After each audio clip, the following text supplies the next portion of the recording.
संतानहंतारो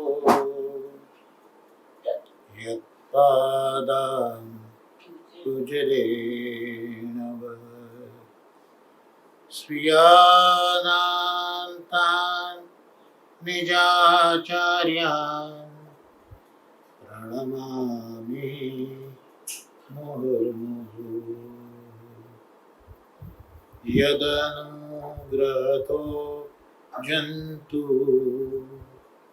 सर्वदुःखातिगो भवेत् तमहं सर्वदा वन्दे श्रीमद्वल्लभनन्दनम्।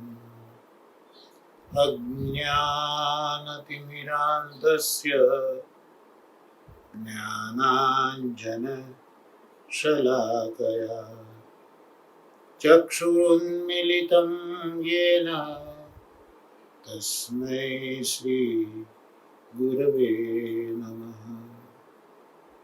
नमामि हृदये शेषे लीला क्षीराब्धिशायिनम् लक्ष्मीसहस्र लीलाभिसेव्यमानं कलानिधिं चतुर्भिश्च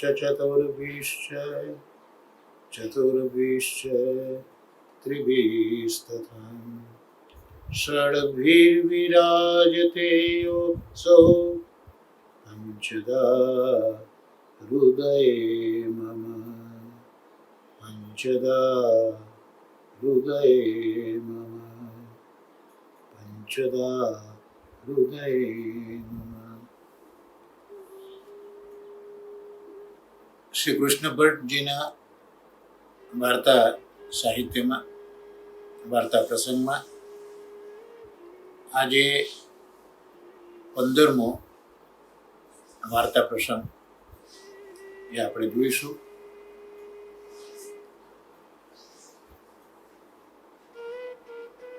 શરૂઆતમાં પણ આપણે જોયું કે કૃષ્ણ ભટ્ટ શરણે આવ્યા શ્રી ગુસાઈજી બાબાના, અને ગુસાઈજી બાબાએ ચાચા હરિવંશજી ને આજ્ઞા કરી હતી કે સત્સંગ તમે કરાવો કૃષ્ણ ભટ્ટને। તો આ રીતે ચાચાજીને આજ્ઞા કરી હતી કે હમણાં કાચી દશા છે કૃષ્ણ ભટ્ટજીની, તમે થોડાક દિવસ એમની પાસે રહો। તો ચાચાજીને કૃષ્ણ ભટ્ટ પાસે થોડા દિવસ રાખ્યા હતા, અને પછી આ ઉજ્જૈનથી અડેલ શ્રી કૃષ્ણજી મહારાજ પધારેલા, અને શ્રી કૃષ્ણ ભટ્ટને આ ચાચાજીના જ સંગથી માર્ગમાં દ્રઢતા આવી હતી, અને માર્ગની પ્રણાલી પણ જાણી હતી। તો આવા કૃષ્ણ ભટ્ટ આમે નિત્ય લીલામાં લલિતાજીથી પ્રગટ્યા છે, રસવિલાસીની નામ છે, અને ચંદ્રાવલીજીના અંતરંગ સખી છે।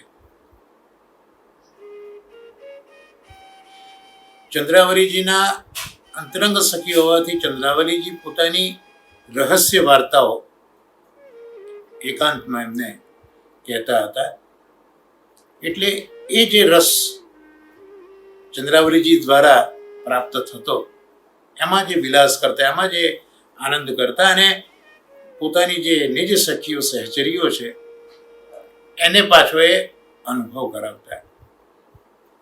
તો આ રીતે એ રસમાં વિલાસ તો કરતા નિત્ય લીલામાં, પણ સાથે રસનો પ્રકાશ પણ કરતા હતા। તો આ નિત્ય લીલાનો પ્રકાર અહીંયા પુતલ ઉપર પણ કૃષ્ણ ભટ્ટજીના વાર્તા પ્રસંગમાં આપણે જોયો અવારનવાર। નાગજી ભટ્ટ સાથે પણ ભગવદ્ વાર્તા કરતાના પ્રસંગો આપણે જોયા હતા। નિહાલચંદભાઈ સાથે પણ વાર્તા પ્રસંગો, ભગવદ્ વાર્તાના પ્રસંગો આપણે જોયા હતા. એટલે ચાચાજી સાથે પણ આ જે ભગવદ્ ગુણાનુવાદ, ભગવદ્ વાર્તાના પ્રસંગો એ પણ આપણે આગળ જોયા હતા. આજે પુનઃ એક પ્રસંગ ચાચાજી સાથે જે ભગવદ્ ગુણાનુવાદમાં જે પરિસ્થિતિ થઈ હતી, દેહની સ્થિતિ, એનો અહીંયા ઉલ્લેખ 15મા વાર્તા પ્રસંગમાં જોવા મળે છે. જ્યારે કૃષ્ણ ભટ્ટ અને ચાચા હરિવંશજી મળતા ત્યારે ભગવદ્ વાર્તાનો પ્રસંગ એ હંમેશા કરતા. હવે શરૂઆતમાં જ આપણે જોયું કે મહાપ્રભુજીના અનન્ય સેવક દમલાજી એ નિત્ય લીલામાં તો લલિતાજીનું સ્વરૂપ છે. મહાપ્રભુજીના સેવક હોવાથી નિર્ગુણ એવા આ દમલાજી છે. પણ એ દમલાજીના અલૌકિક 3 ગુણો સત્વ, રજ અને તમ એનું ભૂતલ પર જે પ્રાગટ થયું એમાં અલૌકિક તામસ ભાવ એ ગોધરાના નાગજી ભટ્ટના સ્વરૂપમાં થયું. શ્રી હરિરાય ચરણોએ આપણને આ સમજાવ્યું છે. જે રાજસ અલૌકિક ભાવ છે દમલાજીનો, એ જ આ કૃષ્ણ ભટ્ટજી છે, પદ્મરાવલજીના પુત્ર, ઉજ્જૈનમાં. એટલે જે કંઈ અત્યાર સુધીમાં આપણે પ્રસંગો જોયા કૃષ્ણ ભટ્ટજીમાં, એમાં અલૌકિક રાજસ જે ભાવ છે, જે ક્રિયાશક્તિ છે, ચાહે પછી ભગવદ સેવા વિષયક હોય કે શ્રી ગુસાઈજીમાં અનન્ય આસક્તિ હોય કે જેથી વારંવાર ગોકુલ જવું, શ્રી ગુસાઈજીની ટહેલ કરવી, વૈષ્ણવોની ટહેલ કરવી, કથા સુબોધિનીજી ઇત્યાદિ ગ્રંથોનું પણ સતત અવગાહન કરવું. તો આ બધો જે શરીરની ક્રિયાઓને વધારે ઉજાગર કરે એ પ્રકારનો આ રાજસ ભાવ જે છે એ જોવા મળે છે. અને હવે દમલાજીના અલૌકિક સાત્વિક ભાવનું અવગાહન પછી આપણે કરીશું શું, પણ એ સાત્વિક ભાવ એ ચાચા હરિવંશજી છે. તો અહીંયા આજે કૃષ્ણ ભટ્ટ અને ચાચાજી મળ્યા છે, ભગવદ્ વાર્તાનો પ્રસંગ કરે છે. એક દમલાજીના અલૌકિક રાજસ ભાવથી પ્રગટ્યા છે અને એક દમલાજીના અલૌકિક સાત્વિક ભાવથી પ્રગટ્યા છે. તેમનો ભગવદ્ વાર્તાનો પ્રસંગ કરતા હતા. તો એ ભગવદ્ વાર્તાના પ્રસંગમાં 2-3 દિવસો વીતી જતા.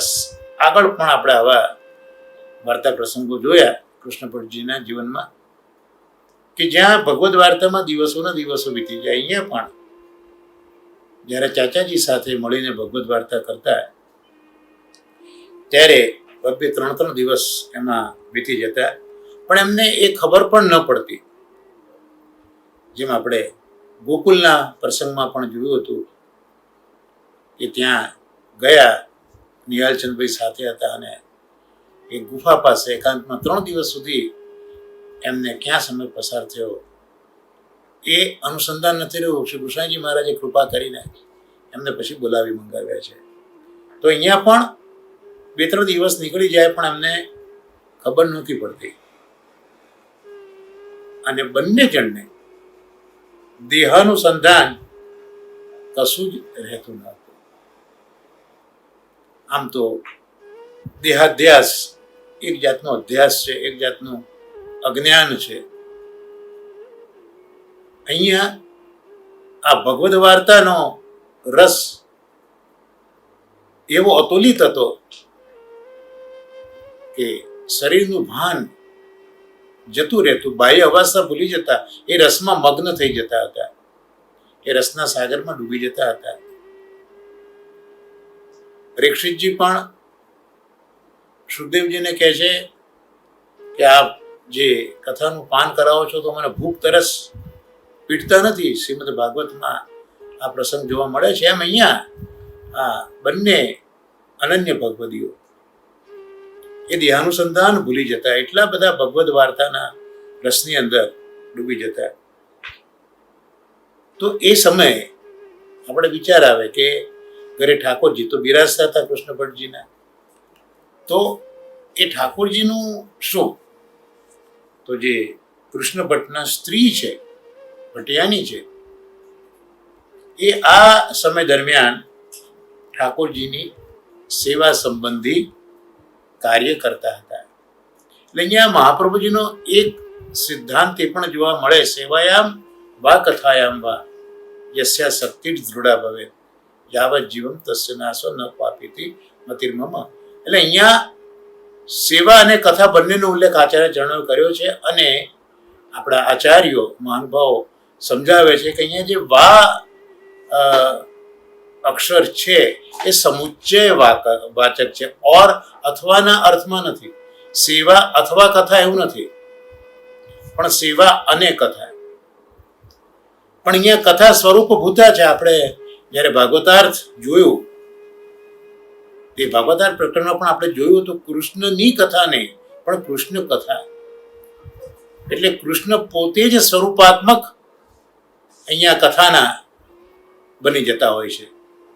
એવી રીતે અહીંયા સાક્ષાત સેવા નથી, પણ કથા.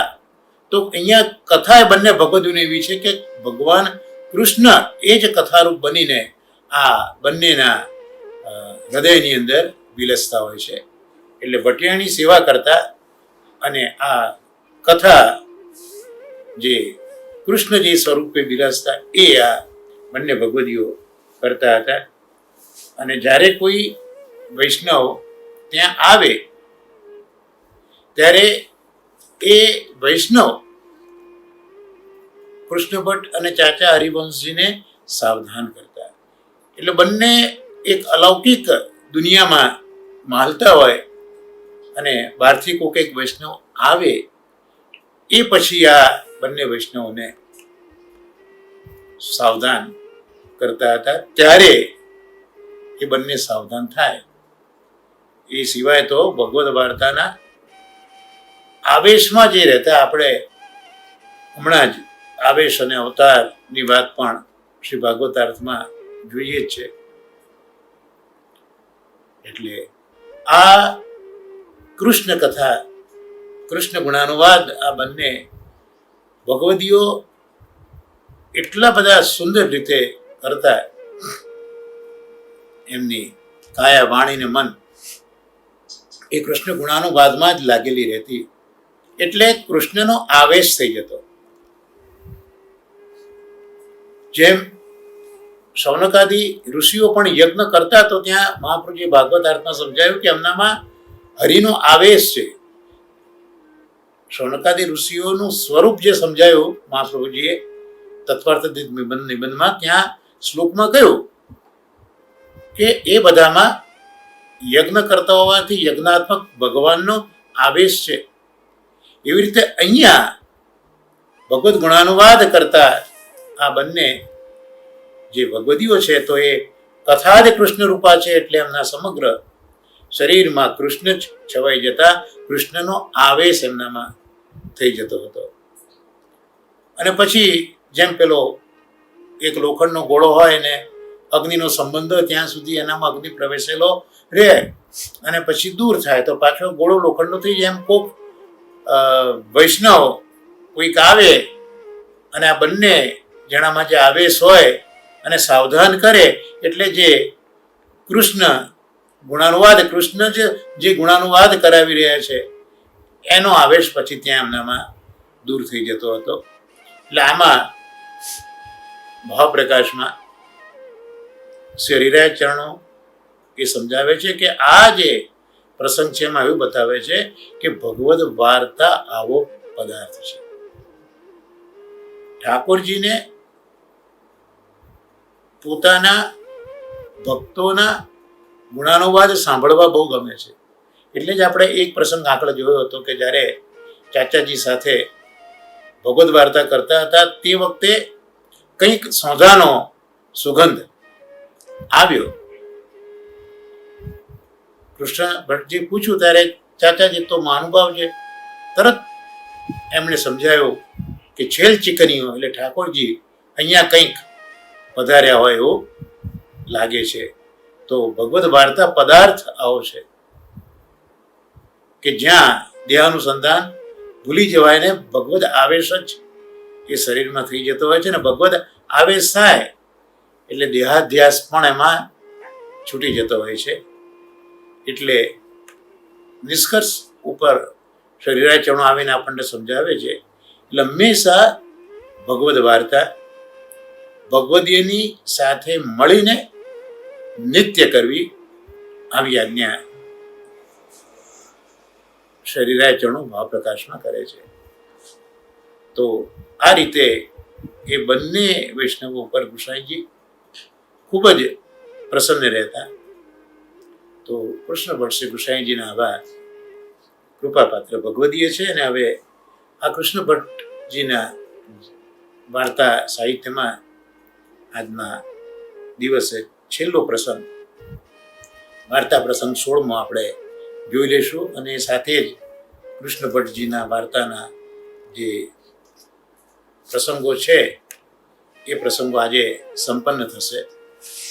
તો 16મો પ્રસંગ આપણે જોઈ લઈએ. એક સમયે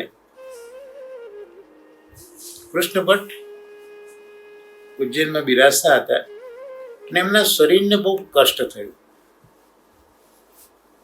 હવે આ શ્રી કૃષ્ણ ભટ્ટના જીવનનો ભૂતલ ઉપર અંત આવવાનો હોય એવો કંઈક નિર્દેશ અહીંયા જોવા મળે છે. કૃષ્ણ ભટ્ટના શરીરને બહુ કષ્ટ થયું. સાંભળ્યું એ બધા વૈષ્ણવોએ રોજ આવતા હોય અને 2-4 વૈષ્ણવો કૃષ્ણ ભટ્ટને જોવા માટે આવ્યા. એ વૈષ્ણવો આવ્યા ત્યારે કૃષ્ણ ભટ્ટે કહ્યું કે ભાઈ તમે મને ગોકુળ લઈ ચલો. કૃષ્ણ ભટ્ટને ખ્યાલ આવી ગયો હશે કારણ કે આ બધા મહાનુભાવોને તો એમનું જીવન જ ભગવદ આજ્ઞાથી જ ચાલતું હોય એટલે કંઈક એવી ભગવદ આજ્ઞા હોય, કંઈક પ્રભુ એવો અનુભવ કરાવ્યો હોય અને શરીરને કષ્ટ થયું છે તો આવેલા પેલા વૈષ્ણવોને કહે છે કે તમે ભાઈ મને ગોકુળ લઈ ચાલો.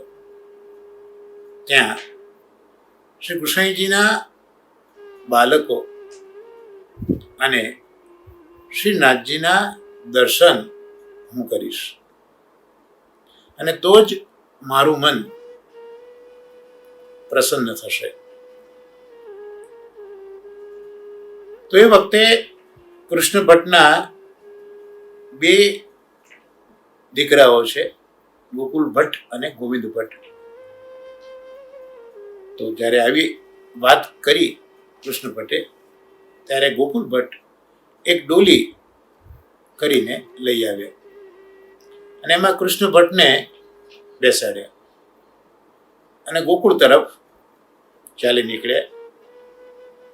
ઉજ્જૈનથી થોડોક સમય થોડુંક અંતર કૃષ્ણ ભટ્ટને આ ડોલીમાં લઈને આવ્યા. તો એ જગ્યાએ એક ગામ છે, લહરજ ગામ, એવો ઉલ્લેખ વાર્તા સાહિત્યમાં કર્યો છે. ઉજ્જૈનની પાસે એકાદ મજલથી દૂર લહરજ નામનું ગામ છે અને ત્યાં કૃષ્ણ ભટ્ટની દેહ છૂટી ગઈ. કૃષ્ણ ભટ્ટને તો અંતિમ સમયે શ્રી ગુસાઈજીના બાળકો અને શ્રીનાથજીના દર્શનનો મનોરથ છે એટલે તો એમને ડોલીમાં બેસાડીને ઉજ્જૈનથી ગોકુલ તરફ બધા વૈષ્ણવો નીકળ્યા. પણ થોડાક અંતરે ગયા અને ત્યાં કૃષ્ણ ભટ્ટનો દેહ છૂટ્યો. એટલે કૃષ્ણ ભટ્ટ લીલામાં પ્રાપ્ત થયા. જે રસવિલાસી સ્વરૂપ છે નિત્ય લીલામાં, ગુસાઈજીના અંતરંગ સખી એ નિત્ય લીલામાં પાછા પ્રાપ્ત થયા. તો આ જોઈને એમના પુત્ર ગોકુલ ભટ્ટને બહુ જ ખેદ થયો, બહુ જ દુઃખ થયું. દુઃખ કઈ વાતનું થયું? તો મનમાં ગોકુલ ભટ્ટ વિચારે છે કે કૃષ્ણ ભટ્ટ જેવા વૈષ્ણવ તો એમને આવું કેમ થયું? એમને તો છેલ્લા દિવસમાં, છેલ્લા સમયે ગોકુલ પહોંચવાનું મન હતું, ગુસાઈજીના બાળકો અને શ્રીનાથજીના દર્શન કરવાનું મન હતું, અને આવું રસ્તામાં થઈ ગયું. જો ગોકુલ પહોંચ્યા હોત તો બહુ સારું થાત, અને એના કરતા પછી જો ઘરે જ રહ્યા હોત તો ઠાકોરજીની સન્નિધિ તો એમને રહેત જ ને. આ તો ન દર્શન ગોવર્ધનનાથજી ગુસાઈજીના બાળકોના ન ગોકુલના થયા, કે ન ઘરના ઠાકોરજીની સન્નિધિ રહી. આવું કેમ થયું એનો ખેદ ગોકુલ ભટ્ટજી કરી રહ્યા છે, અને આ રીતે મનથી પસ્તાવો પણ કરવા લાગ્યા. બહુ જ દુઃખ ગોકુલ ભટ્ટને થયું. ગોકુલ ભટ્ટ કૃષ્ણ ભટ્ટના સંસ્કાર કરે છે, અને સંસ્કાર કરીને પોતાના ઘરે ઉજ્જૈનમાં આવે છે. આવ્યા પછી જે મરણોત્તર ક્રિયાઓ બધી કરવાની હોય એ ગોકુલ ભટ્ટે ખૂબ સુંદર રીતે કરી. આપણા ત્યાં મરણોત્તર ક્રિયાઓ એ વેદોક્ત છે. શ્રી મહાપ્રભુજી ગુસાઈજી પણ બહુ એના આગ્રહી છે. અરે આ તો મહાપ્રભુજી ગુસાઈજી આચાર્યો છે અને સેવકો છે, પણ જ્યારે ઠાકોરજી પણ પ્રગટ થયા હતા પ્રહલાદજી પાસે, એના પિતાને માર્યો, અને પછી ઉત્તર ક્રિયા કરવા માટે ઠાકોરજીએ પણ પ્રહલાદજીને આજ્ઞા કરી છે. તો આ બધો વૈદિક પ્રકાર આપણા માર્ગમાં ખૂબ જ મૂક્યો છે, આગ્રહ રાખ્યો છે. એટલે ગોકુલ ભટ્ટ આવીને ક્રિયા કરી. હવે આગળ ભાવ પ્રકાશમાં શ્રીરાજ ચરણો આજ્ઞા કરે છે કે જે દિવસે કૃષ્ણ ભટ્ટની દેહ છૂટી એ દિવસે શ્રી ગોવર્ધનનાથજીનો શણગાર શ્રી ગોકુલનાથજી કરતા હતા. તો એ જ સમયે અહીંયા કૃષ્ણ ભટ્ટનો દેહ છૂટ્યો. એટલે ગોવર્ધનનાથજીનો શણગાર શ્રી ગોકુલનાથજી મહારાજ કરતા હતા. એ જ સમયે, એ જ દિવસે, એ જ સમયે આ કૃષ્ણ ભટ્ટનો ઉજ્જૈનથી 4 મજલી દૂર લહેરજ ગામ પાસે એમનો દેહ છૂટ્યો છે. એ વખતે ગિરિરાજજી ઉપર શ્રી ગોકુલનાથજી મહારાજ શ્રીનાથજીની એ જ વખતે શણગાર કરી રહ્યા છે. તો શણગાર જ્યારે શ્રી ગોકુલનાથજી કરતા હતા ગોવર્ધનનાથજીને, એ વખતે એમને કૃષ્ણ ભટ્ટના જોયું કે કૃષ્ણ ભટ્ટ શણગારમાં દર્શન માટે આવ્યા છે. આવું ગોકુલનાથજીએ જોયું. કૃષ્ણ ભટ્ટના એમને દર્શન થયા કે કૃષ્ણ ભટ્ટ દર્શન કરવા માટે આવ્યા છે, એમને જોયું. એ જ વખતે કૃષ્ણ ભટ્ટ દર્શન કરવા ત્યાં આવ્યા, અને કૃષ્ણ ભટ્ટે શ્રીનાથજીને એ વખતે દંડવત કર્યા. શ્રી ગોકુલનાથજી કૃષ્ણ ભટ્ટને પૂછે છે કે કૃષ્ણ ભટ્ટ, તમે ક્યારે આવ્યા? ત્યારે કૃષ્ણ ભટ્ટ ગોકુલનાથજીને દંડવત કરી વિનંતી કરે છે કે મહારાજ, હું તો હમણાં જ આવ્યો છું, હું હમણાં જ આવ્યો છું. ગોકુલનાથજીએ શ્રીનાથજીના શણગાર કરી શ્રીનાથજીને આરસી દર્પણ બતાવ્યું. એ પછી ગોપી વલ્લભ ભોગ ધરીને જે સામગ્રી સિદ્ધ કરવાની જગ્યા રસોઈ છે એ તરફે બહાર ગોકુલનાથજી મહારાજ પધાર્યા. એ વખતે રામદાસ ભીતરિયાને ગોકુલનાથજી પૂછે છે કે રામદાસજી કૃષ્ણ ભટ્ટ આવ્યા હતા તો ક્યાં છે? ત્યારે રામદાસજીએ ગોકુલનાથજીને વિનંતી કરી કે મહારાજ કૃષ્ણ ભટ્ટને શ્રીનાથજીના મંદિરમાં જતા તો મેં જોયા છે, પણ મંદિરની બહાર નીકળતા તો મેં એમને જોયા નથી. પછી શ્રીનાથજીના મંદિરથી પહોંચી ગોકુલનાથજી ભોજન કરી એક પત્ર લખવા બેઠા ગોકુલ ભટ્ટને, અને એ પત્ર લખી અને પોતાના ઘરનો જે વ્રજવાસી હતો તેને મોકલ્યો કે આ કૃષ્ણ ભટ્ટના દીકરા ગોકુલ ભટ્ટને પત્ર તમે આપી આવો. એ પત્રમાં ગોકુલનાથજીએ એ લખ્યું કે અમુક દિવસે કૃષ્ણ ભટ્ટ આ સમયે શ્રીનાથજીના મંદિરમાં આવ્યા છે. તો મંદિરમાં જતા તો એમને જોયા, પણ પછી એમને જોયા નથી. તો શું સમાચાર છે? શ્રી ગોકુલનાથજી મહારાજને તો સમગ્ર પ્રસંગ સમજાઈ ગયો કે આ ઠાકોરજીની શું લીલા થઈ છે એ ગોકુલનાથજી મહારાજ તો સમજી ગયા. પણ અહીંયા આ ગોકુલ ભટ્ટને પણ જણાવવું છે અને વસ્તુનો તાગ પણ મેળવવો છે. એટલે શું સમાચાર છે એ રીતનો પત્ર લખ્યો અને વ્રજવાસીને ઉજ્જૈનમાં મોકલી આપ્યો. વ્રજવાસીએ પત્ર ગોકુલ ભટ્ટને ઘરે જઈને આપ્યો. ગોકુલ ભટ્ટે એ પત્ર માથે ચડાયો, દંડવત કર્યા પત્રને, કારણ કે એ સ્વરૂપે ગોકુલનાથજી જ પધાર્યા છે, અને વાંચ્યો. ગોકુલ ભટ્ટને આ પત્ર વાંચીને મનમાં ખૂબ આનંદ થયો, અને જે સંદેહ થયો હતો ગોકુલ ભટ્ટને કે આવું કેમ થયું પિતાજી સાથે, ન એ ઠાકોરજી અને ગુસાઈજીના બાળકો પાસે પહોંચી શક્યા, ન ઘરમાં પ્રભુની સન્નિધિ રહી, તો કૃષ્ણ ભટ્ટને આવું કેમ થયું? આવો જે સંદેહ હતો એ ગોકુલનાથજી મહારાજે આ પત્ર લખ્યો, તો એ સાથે જ ગોકુલ ભટ્ટનો સંદેહ નિવૃત્ત થયો. અને આ વ્રજવાસીનું ગોકુલ ભટ્ટે બહુ જ સન્માન કર્યું. ગોકુલ ભટ્ટ ત્યાર પછી શ્રી ગોકુલનાથજી મહારાજને લખેલા પત્રનો પ્રત્યુત્તર લખે છે, અને ખૂબ જ વિનતી ગોકુલ ભટ્ટે એમાં કરી છે, અને ભેટ પણ મોકલાઈ. જે દિવસે ગોકુલ ભટ્ટે શ્રી ગોકુલનાથજીનો આ પત્ર વાંચ્યો, તે દિવસ ખૂબ મોટો ઉત્સવ ગોકુલ ભટ્ટે પોતાના ઘરે કર્યો. માળા પહેરાવણીના પ્રસંગમાં આ જે એનું વાર્તા સાહિત્યનું મૂળ છે એવું મહાનુભાવો સામાન્યતઃ આપતા હોય છે. અને ખૂબ જ વૈષ્ણવ બોલાવ્યા, બધાએ પ્રસાદ લીધો, ઉત્સવ એ વૈષ્ણવોએ કર્યો.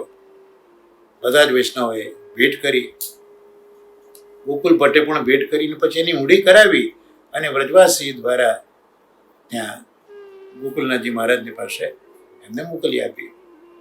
તો એ વ્રજવાસી થોડા દિવસમાં પાછો ગોકુલ આવ્યો, ગોકુલનાથજીને એ પત્ર આપ્યો, ભેટ આપી, અને ગોકુલનાથજી પણ આ પત્ર વાંચીને ખૂબ રાજી થયા. પછી એ પત્રનો પ્રત્યુત્તર પાછો શ્રી ગોકુલનાથજી મહારાજ ગોકુલ ભટ્ટ અને ગોવિંદ ભટ્ટને લખીને મોકલાવે છે. તો અહીંયા ઉલ્લેખ કર્યા બંને પુત્રનો, શ્રી કૃષ્ણ ભટ્ટના ગોકુલ ભટ્ટ અને ગોવિંદ ભટ્ટ, એ બંને દીકરા છે કૃષ્ણ ભટ્ટના. એ પણ ભગવદીય છે. જે ગોકુલ ભટ્ટ છે એ હંમેશા સુબોધિનીજીનું અવગાહન કરતા, અને ગોવિંદ ભટ્ટ છે એ સુબોધિનીજીની કારિકાઓના દર્શન કરતા. બંને દર્શન તો સુબોધિનીજીના જ કરતા, પણ ગોકુલ ભટ્ટ છે એ ગોકુલ ભટ્ટ સુબોધિનીજીની કારિકાઓ ઉપર પણ શું મહાપ્રભુજીએ વિવરણ કર્યું છે, શું પ્રકાશ કર્યો છે, એનું પણ અવગાહન કરતા. જ્યારે ગોવિંદ ભટ્ટ છે એ આચાર્ય ચરણોકૃત જે કારિકાઓ છે એ કારિકાઓનું અવગાન કરતા અને કૃષ્ણ ભટ્ટના સ્ત્રી એ રસોઈ કરતી અને ઠાકોરજીની સેવામાં અહર્નિશ આ કૃષ્ણ ભટ્ટના પત્ની એ ઠાકોરજીની સેવામાં મગ્ન રહેતા, રસોઈ પણ કરતા. તો એ પણ આવા ભગવદીય છે. ભટિયાની પણ ભગવદીય છે અને એ ભગવદીય હોવાથી ઠાકોરજી એમને પણ ખૂબ સાનુભવ જતાવતા હતા. એના ભાવ પ્રકાશમાં શરીરાય ચરણો સમજાવે છે કે આ ભાઈ ભગવદીય કેમ હતી કૃષ્ણ ભટ્ટની સ્ત્રી અને કેમ ઠાકોરજી સાનુભવ જતાવતા હતા. તો આ ભટિયાની એ પણ મૂળ તો લીલાનો જ જીવ છે, નિત્ય લીલાનો જીવ છે. એ નિત્ય લીલામાં જે નવ નંદ કયા છે, નંદ ઉપનંદ વગેરે, એમાં એક છે નંદ, એનું નામ મહિનંદ. તો એ મહિનંદ જે છે નિત્ય લીલામાં, એમના સ્ત્રી છે એ આ ભટિયાની છે અને ત્યાં નિત્ય લીલામાં એમનું નામ વસુધા છે. અને એ વસુધાને ઠાકોરજીમાં બાળ ભાવ છે. એનો ભાવ જે આપણા ત્યાં ગુસાઈજી મહારાજ હરિરાય ચરણો જે 4 ભાવ બતાવે છે, દાસ્ય ભાવ, સખ્ય ભાવ,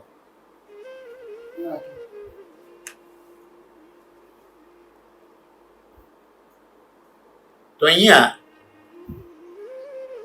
આ નિત્ય લીલામાં આ વસુધાને ઠાકોરજીમાં બાળ ભાવ છે, સખ્ય ભાવ છે, પ્રીતમ તરીકેનો પણ ભાવ છે, માધુર્ય ભાવ છે. તો એ 4 ભાવમાંથી જે બાલ ભાવ છે એ આ વસુધાને પ્રભુમાં છે. એટલે અહીંયા પણ એ બાલ ભાવથી જ ઠાકોરજીની સેવા કરતા હતા.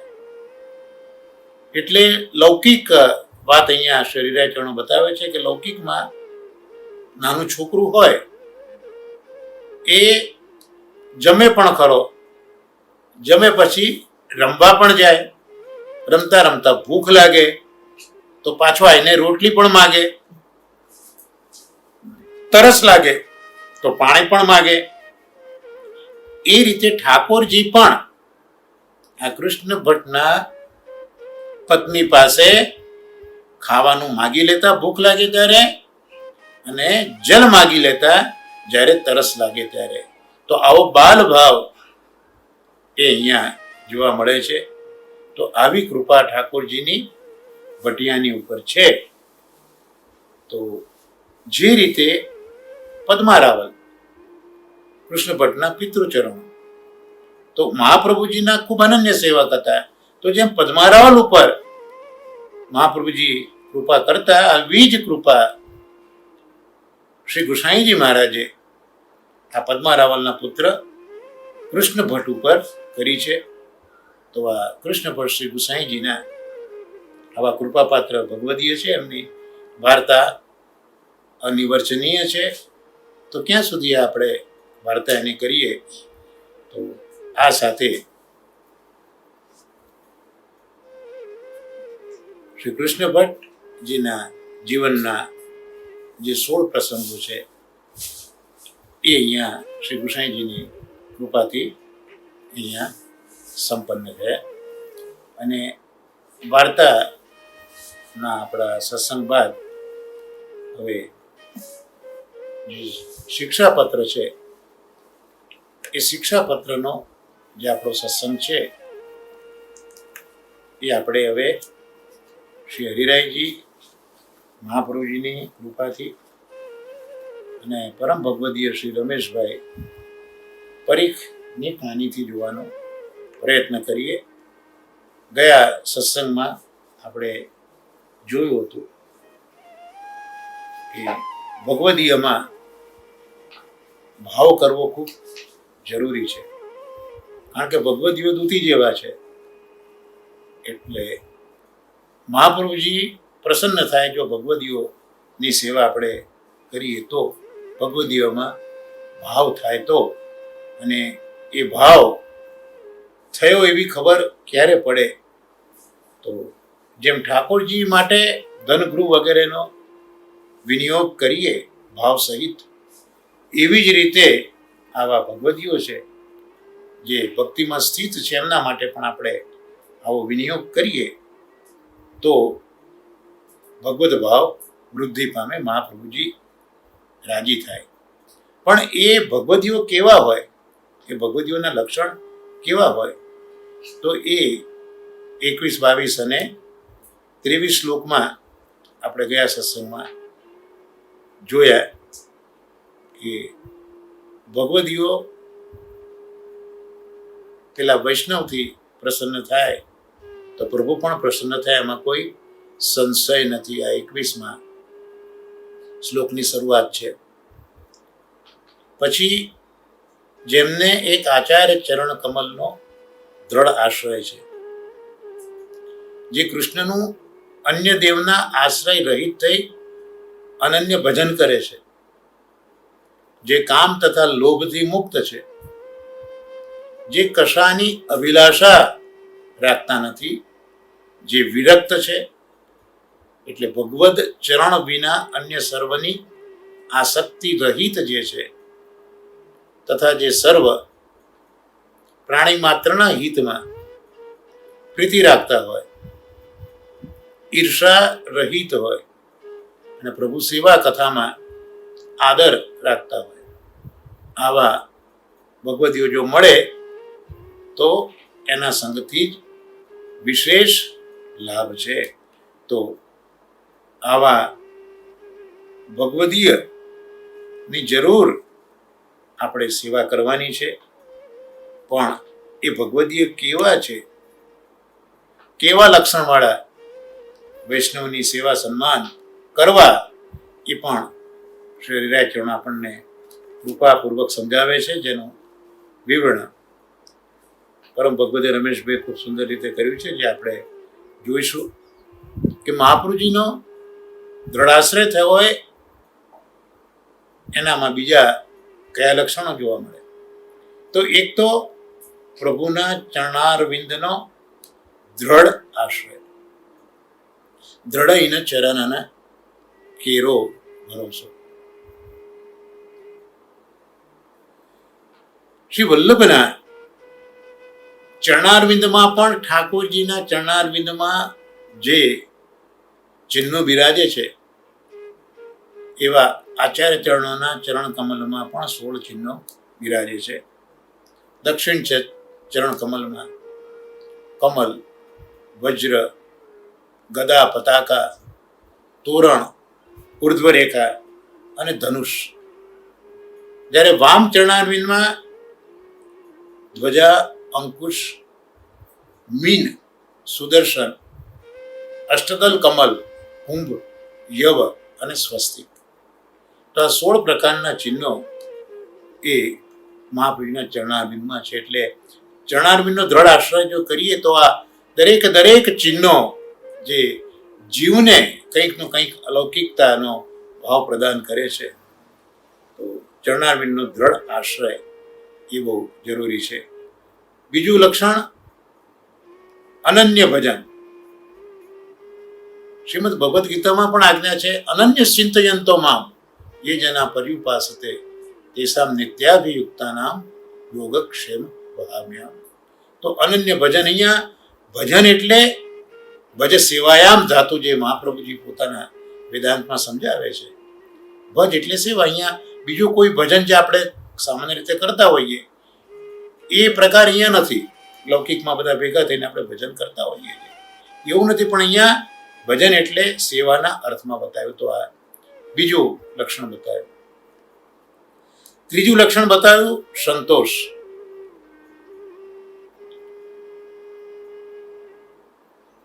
કહ્યું છે કબીરજીએ, ગોધન, ગજધન, વારિધન और रतन धन खान, जब आवे संतोष धन सब धन दूरी સમાન. ધન તો ઘણા પ્રકારના હોય. ગાયોરૂપી ધન હોય, હાથીરૂપી ધન હોય, અશ્વરૂપી ધન હોય અને રત્નની ખાણ પણ હોય, રત્નરૂપી ધનની ખાણ પણ હોય. આ બધું જ છે. પણ જબ આવે સંતોષ ધન, પણ જ્યારે સંતોષ જીવનમાં આવે તો આ બધા જ ધન, ચાહે ગાયરૂપી હોય, ચાહે હાથીરૂપી હોય, ચાહે ઘોડારૂપી હોય કે ચાહે રત્ન સંપત્તિ રૂપી હોય, પણ એ પછી એની કિંમત એક તુચ્છ માટી જેવી થઈ જતી હોય છે. તો આ ત્રીજું લક્ષણ સંતોષ આપ્યું. એટલે પ્રભુ જે પરિસ્થિતિમાં આપણને રાખે તે પરિસ્થિતિમાં રહેવું એ જ સાચું સુખ છે, ટૂંકમાં એ સંતોષ છે. આમે આપણે કહેતા હોઈએ જે રામ રાખે તેમ રહીએ, ઉદ્ધવજી રામ રાખે તેમ રહીએ. તો પ્રભુ જે સ્થિતિમાં રાખે એમાં આનંદ માની અને રહેવું અને પ્રભુની સન્મુખ રહેવું, બસ આ ત્રીજું લક્ષણ સંતોષ. ત્યાર પછી કામ, ક્રોધ, લોભ, મોહ આદિ દુર્ગુણો નો ત્યાગ આ વૈષ્ણવોમાં થઈ ગયો હોય છે. એટલે આવું બધું શક્ય ક્યારે બને? જ્યારે સંસારમાંથી આસક્તિ દૂર થાય. કારણ કે અહંતા મમતા એ આસક્તિના લીધે જ પનપતી હોય છે. તો જ્યારે આ સંસારની આસક્તિ દૂર થાય ત્યારે એનાથી જે થતી અહંતા મમતા ને એનાથી ઉદ્ભવતા કામ, ક્રોધ, લોભ એ દુર્ગુણોનો ત્યાગ કર્યો હોય તો હૃદય નિષ્કામ બને. એટલે જ્યારે કામ, ક્રોધ, લોભ વગેરે દૂર થાય તો એમના હૃદયમાં હવે કોઈ અપેક્ષા નથી. તો એમના હૃદયમાં આચાર્ય ચરણો જેમ કહે છે, યદિ શ્રી ગોકુલાધીશો હૃદય સર્વાત્મના હૃદય, યદિ શ્રી ગોકુલાધીશો ધૃત સર્વાત્મના હૃદય, યદિ ગોકુલાધીશો ધૃત સર્વાત્મના હૃદય તત કિમ પરમ બ્રૂહિ લૌકિકૈ વૈદિકૈ રપી. જો હૃદયમાં એક વખત ગોકુલાધીશ પધાર્યા પછી બીજું લૌકિક કે કંઈ જરૂર રહેતી જ નથી. તો અહીંયા ગોકુલાધીશ પધારે છે આવા ભક્તોમાં, અને એમને પછી જગતની કોઈ જ તુચ્છ સંપત્તિ કે એનો મોહ રહેતો નથી હોતો. જે આપણે શ્રી પુરુષોત્તમદાસના પ્રસંગમાં પણ જોયું હતું કે શ્રી મહાપ્રભુજીના પ્રાગટ્ય સ્થળના દર્શન કરવાના મિસથી એ નીકળે છે, સાથે એક વૈષ્ણવ પણ થઈ જાય છે અને પર્વત ઉપર ત્યાં રાતના સમયે સૂતા છે. અને આ પર્વતની દેવતા રૂપે પ્રભુ પધારે છે, પરીક્ષા કરવી છે. એટલે પેલો જે નિષ્કિંચન વૈષ્ણવ છે એને ઉઠાડીને કહે છે કે હું તને આ એક મણી આપું છું, એમાંથી સોનું નીકળશે, તારે ભીખ માંગવાની નહીં રહે. પેલા ના પાડી, મારે નથી જોઈતું, હું તો વૈરાગી છું, પણ આ શેઠ ખૂબ પૈસાવાળા છે, બહુ બહોળું કુટુંબ છે, એમને આપો, એમને જરૂર છે. એટલે આવેલા પ્રભુએ શેઠને જગાડીને મણી આપવા માંડ્યો. શેઠે પણ ના પાડી. ઠાકોરજી તો અંતર્ધાન થયા. ત્યારે શેઠે પેલા વૈરાગીને પૂછ્યું કે ભાઈ ત્યાં કેમ મણી ન લીધો? તો કે મારે તો એક પાસે ચૂન જોઈએ, મારે મણીની શી જરૂર છે? એ પાસે ચૂન જોઈએ તો મારો પ્રભુ મને આપી દે છે. પેલો વૈરાગી શેઠને પૂછે છે કે તમે કેમ ના લીધું, તમે તો બચરવાળ છો. ત્યારે શેઠ કહે છે કે જે તારું ભગવાન તને પાસેર આપે છે એ મને પાનસેર નહીં આપે? તો આવી જે અનન્યતા છે, આ કામ, ક્રોધ, લોભ વગેરે એ આ વૈષ્ણવમાં હોતા નથી. એટલે જ્યાં સુધી આપણા હૃદયમાં મને આ મળે, મને આ મળે, મને આ મળે, એ સતત ઈચ્છા વાસના જ્યાં સુધી હૃદયમાં રહેતી હોય છે ત્યાં સુધી લોભ રહેવાનો. અને કામ અને લોભ તો જોડિયા ભાઈ છે ને, એ જ્યાં સુધી હૃદયમાં હશે ત્યાં સુધી આપણને ચેનથી પ્રભુનું સ્મરણ કરવા નહીં દે. તો આ ચોથું લક્ષણ અહીંયા બતાવ્યું, કામ, ક્રોધ વગેરે એ દૂર કરી દે. ત્યાર પછી બતાવ્યું કે એ બધા નિરપેક્ષ, એમને કોઈ અપેક્ષા જ ન હોય. કારણ કે જેને કામ અને લોભ જેનામાં નથી એના હૃદયમાં પછી કોઈ વાસના રહેતી નથી, કોઈ કામના રહેતી નથી. એ બધા નિરપેક્ષ હોય છે, અર્થાત એમને કોઈ જ અપેક્ષા હોતી નથી. અને એ નિરપેક્ષ જે વ્યક્તિ બને એને સુખ દુઃખ કદી બાધા કરતા નથી. માણસને ખરેખર જો કોઈ દુઃખી કરતું હોય તો અપેક્ષા જ દુઃખી કરતી હોય છે. એટલે જ્યારે નિરપેક્ષ થાય પછી એને કોઈ સુખ દુઃખ બાધા નથી કરતું. કયું છે રીરાય ચરણાએ, ગયે નહીં આનંદ, ગયે નહીં સોચ, गए नहीं सोच आए नहीं आनंद, ऐसे मार्ग भैये જ્યાં હરિરસ જાય. ભઈએ તો આ નિરપેક્ષ ભગવદીઓનું આવું લક્ષણ છે. અને આવા ભગવદીઓ જે કુમુદદાસજીએ કહી દીધું હતું અકબર રાજાને કે જાકો મુખ દેખે દુઃખ ઉપજત, તાકો કરનો પડ્યો સલામ. તો આવા નિરપેક્ષ કુમુદદાસજી જેવા ભગવદીઓની અહીંયા વાત છે. ત્યાર પછી બતાવ્યું કે વિરક્ત, નિરપેક્ષ હોય સામાન્ય રીતે, વિરક્ત પણ હોય. વિરક્તનો એક અર્થ એવો કરે કે જે ગૃહસ્થાશ્રમમાં રહે છે પણ છતાંય એ જલ કમલવત રહે છે. જગત જાણે કે એ જંજાળી પણ રાખે હૃદયમાં ત્રિકમ સુતાળી. તો આવા એ ગૃહસ્થાશ્રમમાં રહેવા છતાં જળ કમળવત એ લોકો રહેતા હોય. એટલે ભલે ગૃહસ્થીની બધી જ પ્રવૃત્તિઓ લોકો સંભાળે પણ એમનું મન તો અંદરથી પ્રભુ સાથે જ રમતું હોય. એ બધી ગૃહસ્થાની વાતોમાં એમનું મન ખરડાયેલું ના હોય. જેમ આપણે પેલા વૈષ્ણવની વાત જાણીએ, નારાયણદાસની દીવાન હતા, કેટલા મોટા કામ એમને રહેતા છતાં પણ ભૈયા ગોકુલ કબ ચલોગે, તેમનું અનુસંધાન તો ગોકુલમાં રહેતું હતું. આ એક અર્થ વિરક્તિનો થયો. અને વિરક્તનું બીજું સ્વરૂપ સમજવું હોય તો ભલે ઘરબાર સત્તા સંપત્તિ બધું જ છે પણ એમાંથી પણ આપણી આસક્તિ છૂટી જાય અને કેવલ ને કેવલ ભગવાનમાં જ એ આસક્તિ રહે. તો આ પણ વિરક્તનું એક લક્ષણ છે. ત્યાર પછી બતાવ્યું સર્વભૂત હિતે રતા, એટલે પ્રાણી માત્રના કલ્યાણમાં આ બધા જીવો તત્પર હોય. એટલે મનુષ્ય માત્ર, પછી એમાં મનુષ્યોની, પશુઓની, પક્ષીઓની અને વૃક્ષનીઓની પણ. તો એ બધાની અંદર એ બધા પ્રેમ કરનારા હોય, પ્રાણી માત્રનું કલ્યાણ કરનારા હોય.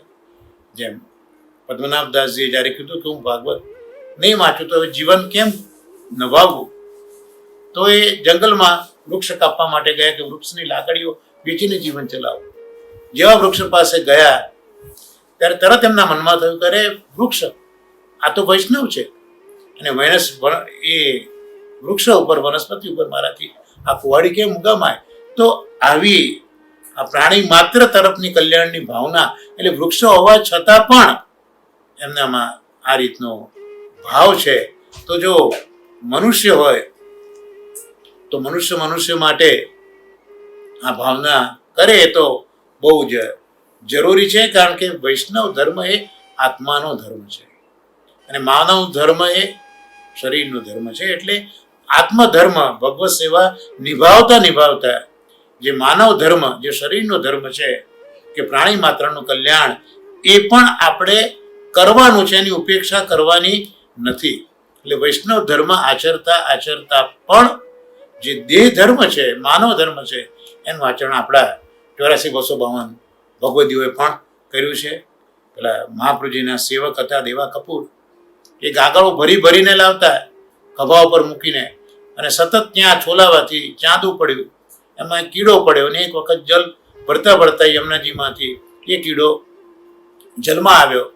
તો એમને લાગ્યું કે આ તો મરી જશે, એટલે એને પાંદડા પર ઉચકીને જમીન ઉપર મૂક્યો. તો પાછું આ જે પ્રાણી માત્રમાં કલ્યાણ કરનારની ભાવનાવાળા આ ભગવદી વિચારે છે કે જમીન ઉપર તો કોક એનું ભોજન કરી જશે. તો એમને એ કીડાને પાછો પોતાના જે છાલું પડ્યું હતું, ચાંદું પડ્યું હતું, એમાં મૂક્યો કે ભાઈ મારા માંસ રુધિર એનો ખોરાક છે તો એને એમાં જ રાખો. તો આવી રીતે પ્રાણી માત્ર ઉપર એ ખૂબ જ કલ્યાણ કરનારા હોય છે, એમની પરવા કરનારા હોય છે. એટલે હંમેશા ભાવ તો એ જ રાખવો કે શરીર સાધનથી, દ્રવ્યથી કોઈની મદદ થાય તો કરવી, અને ન બને તો વાણીની મીઠાશ તો કોઈ દિવસ છોડવી નહીં. તલવારના ઘા એટલા બધા જલદ નથી હોતા જેટલા વાણીના ઘા હોય છે. વાણીનો ઘા હૃદયને ચીરનારો હોય છે. માટે હંમેશા સાચું બોલવું, કડવું હોય એવું પણ સાચું કદી ન બોલવું. અને વાણી દ્વારા કલ્યાણની ઝંખના કરીને મન દ્વારા સૌનું કલ્યાણ કરવું. ઘણીવાર કોઈકના પર ગુસ્સો આવી જાય, મનમાં કહીએ કે એને બતાવી દઈએ જો મારું ચાલે તો, અને મારી નાખીએ તો સારું. કોઈના માટે અશુભ ચિંતશો નહીં.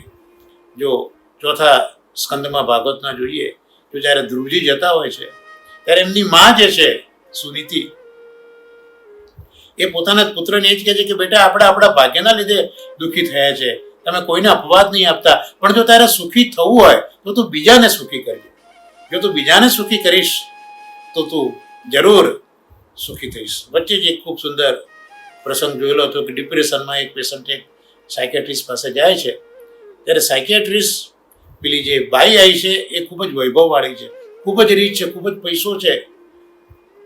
આ સાયકેટ્રિસ્ટ એને ત્યાં કામ કરતી એક બાઈને બોલાવે છે, ઘડી થયેલી બાઈ હોય છે, અને કહે છે કે આ બેન ડિપ્રેશનમાં છે, આ દર્દી ડિપ્રેશનમાં છે, ખૂબ સમૃદ્ધ છે, એમને ડિપ્રેશનમાંથી આપણે બહાર કાઢવા છે. ત્યારે એ કામ કરનારી બાઈ આ પેલી પૈસા પાત્ર ડિપ્રેશનમાં ગયેલી યંગ લેડીને કહે છે કે હું બહુ જ દુઃખી હતી, મારા પતિ મરી ગયા, મારા પુત્ર મરી ગયા, મારે કમાવાનું કોઈ સાધન નહોતું, બહુ જ દુઃખી હતી, ખૂબ ડિપ્રેશનમાં હતી, મને મરવાના વિચારો આવતા હતા. ત્યાં એક દિવસ હું જ્યારે મારા કામ પરથી પાછી આવતી હતી ત્યારે એક નાનું બિલ્લીનું બચ્ચું મારી પાસે આવ્યું, અને આવીને મારા પગને વળગી પડ્યું. મને એમ થયું કે આ બચ્ચું એકલું છે, મરવાના વાંકે જીવી રહ્યું છે, અને હું ઘરે લાવી, અને ઘરે લાવીને મારી પાસે જે કંઈ થોડું ઘણું દૂધ હતું એને પીવા માટે આપ્યું. તો ચપ ચપ ચાટી ગયું, અને એ બચ્ચું એટલું બધું પ્રસન્ન થઈ ગયું, રાજી થઈ ગયું કે મને મારા પગને વીંટળાઈને મને પ્રેમ કરવા લાગ્યું. એ વખતે મને એમ થયું કે આ એક નાના પ્રાણીને જો મેં આટલું સુખ આપ્યું દૂધ પીવડાવીને, તો એવું સુખ હું બીજાને જો આપ્યા કરું તો કેટલું સારું. એટલે બીજે જ દિવસે મારી બાજુમાં એક બહુ જ માદો માણસ હતો, એના માટે મેં ઘરથી ટોસ ને બધું બનાવ્યું અને જઈને એને જમાડ્યો, અને એના મોં ઉપર જે પ્રસન્નતા આવી, જે ખુશી આવી, એક વિને મને એમ થયું કે જીવનમાં જો ખુશ રહેવું હોય તો પૈસાની જરૂર નથી, સત્તાની જરૂર નથી, સંપત્તિની જરૂર નથી, પણ ખરેખર જો સુખ જોઈતું હોય તો બીજાને સુખી કરીએ, એમાંથી જ આપણને સુખ મળે છે. તો આજે સર્વભૂત હિતે રતા છે એમાં આપણને આવું જોવા મળે છે. બીજા એવા વૈષ્ણવો નિર્મત્સર હોય, એમને કોઈની ઈર્ષા થતી નથી. બીજાની લીટી ટૂંકી કરીને પોતાની લીટીને લાંબી કરવામાં આ બધા માનતા નથી. ભાગવત સાંભળવું હોય તો પણ નિર્મત્સર બનવું જોઈએ. અને મંગલાચરણમાં પણ નિર્મત્સર સત્પુરુષોના ધર્મની જ વાત કરી છે, તો કોઈની ઈર્ષા ન કરવી. ત્યાર પછી કહ્યું કૃષ્ણ સેવા કથાદી બીતા દરાહા, તો સત્સંગમાં રુચિ રાખવી જોઈએ. ઠાકોરજીની સેવા તો દ્રઢતાપૂર્વક કરવાની છે, પણ સાથે સાથે સત્સંગમાં પણ એવો ભાવ રાખવો જોઈએ. એટલે જ જ્યારે હુસાઈનજી કુંવરદાસને પૂછ્યું કેટલા દીકરા, તો મહારાજ મારે તો 1.5 દીકરો, ચતુર્ભુજ એ આપો દીકરો, કારણ કે સેવા અને સત્સંગ બંને કરે છે, અને કૃષ્ણદાસે માત્ર ગાયોની સેવા કરે છે, માટે મારો 1.5 દીકરો. તો આપણે ત્યાં સેવા સાથે સત્સંગનો આ મહિમા બતાવ્યો છે. યાદ કરીએ દિનકરદાસ શેઠને કે જેવું સાંભળ્યું કે મહાપ્રભુએ પોથી ખોલી છે, તો કાચી રોટી એમાં પધરાવીને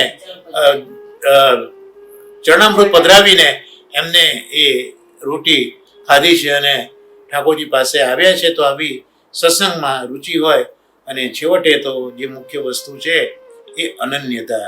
9 પ્રકારના લક્ષણો અહીંયા હરિરાજ ચરણોએ બતાવ્યા છે, અને ખરેખર જે અગત્યનું લક્ષણ છે તો અનન્યતા, કે મહાપ્રભુજીના ચરણમાં જેને દ્રઢ આસક્તિ અને અનન્યતા છે, આવા જે ભગવદીઓ છે એના હંમેશા સત્સંગમાં રહેવું.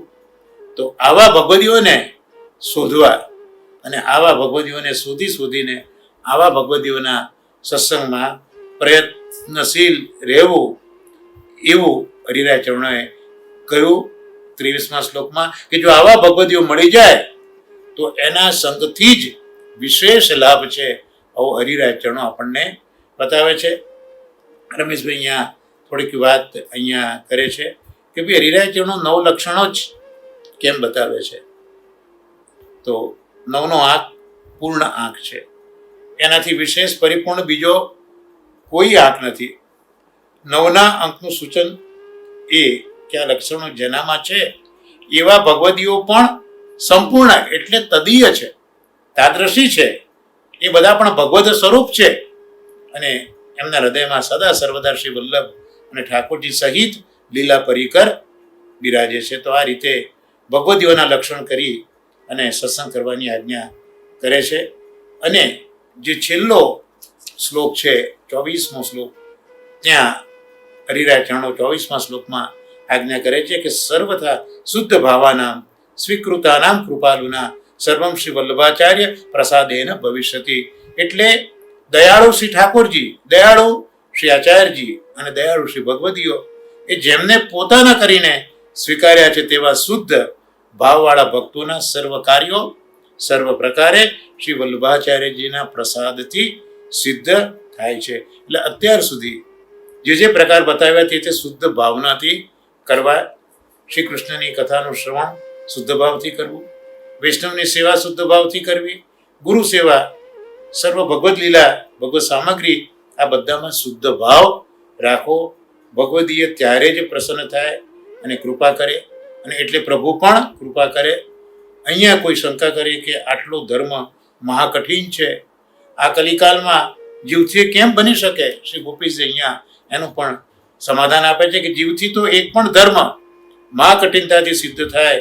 તો ત્યાં કહે છે આચાર્યજીનો સિદ્ધાંત કે વલ્લભાચાર્યજી આ કલિયુગના જીવો પર કૃપા કરવા જ પ્રગટ થયા છે અને એમણે સર્વોપરી પુષ્ટિ માર્ગમાં આ પ્રગટ કર્યો છે.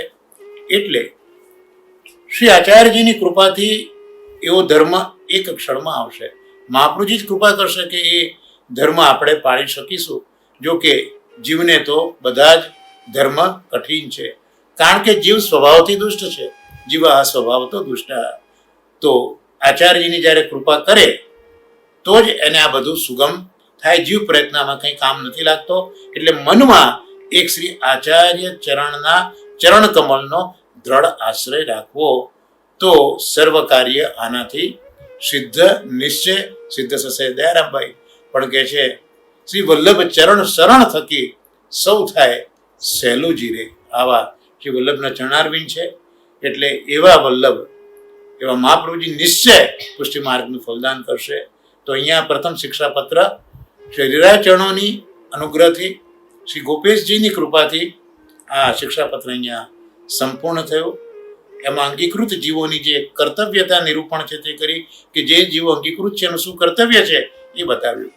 અંગીકૃત જીવોએ કૃષ્ણ દર્શનના અર્થે આરતી રાખવી, નિરુદ્ધ ચિત્તથી તથા વચનથી તનુજા અને વિત્તજા સેવા કરવી, અનુસરમાં ભગવત કથા, ભગવદ લીલારૂપ અમૃતનો અનુભવ કરવો, સેવામાં યુક્ત હોય એવા ધન તથા પદાર્થોની રક્ષા કરવી, સ્ત્રી પુત્ર સેવામાં સાનુકૂળ હોય તો એમની સાથે અનુરાગ કરવો, નિર્મત્સર કામ ક્રોધ તથા લોભથી રહિત એવા ભગવદ પરાયણ અનન્ય પુષ્ટિમાર્ગીય ભગવદીઓનું સન્માન કરવું અને દૈન્ય સહિત એક શ્રી વલ્લભાધીશનો ચરણનો દ્રઢ આશ્રય કરવો.